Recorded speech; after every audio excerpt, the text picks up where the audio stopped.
When you want to set your normals, there's two different ways that you can do that.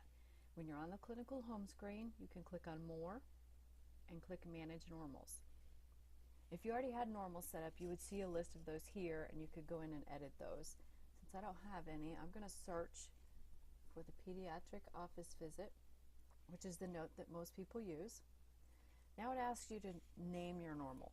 What is this normal going to be for? You could have different normals for the same template based on different things. So you could have one for your asthma kids or your heart and lung patients.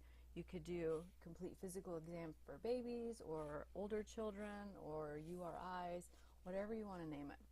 So let's just go ahead and call this one asthma and then hit the enter button.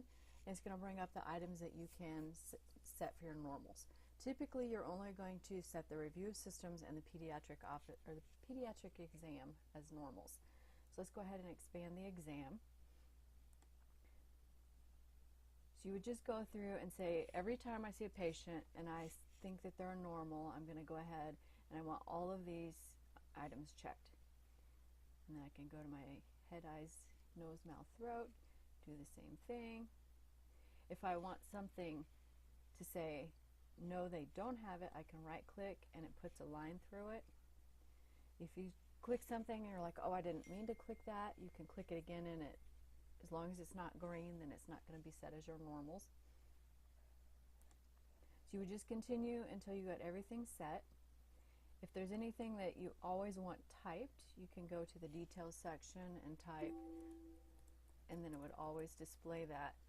And of course, if you didn't want it on the document, you would have to delete it. So once you're done setting your normals, you're going to go up here and click Save, and that's how you set your normals. The other way that you can do it is when you're actually documenting on a patient.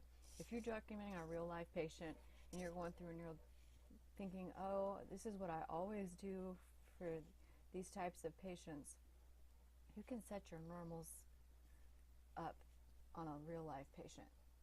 So again, we'll go to our review of systems,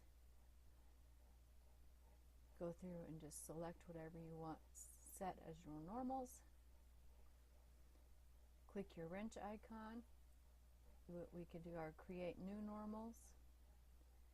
Again, you have to name it. Anything that you'd already documented on the patient, it's thinking that you want these things set as your normals. So if you don't, you want to uncheck those. You can either do one item at a time, or you can do uncheck the whole section at a time.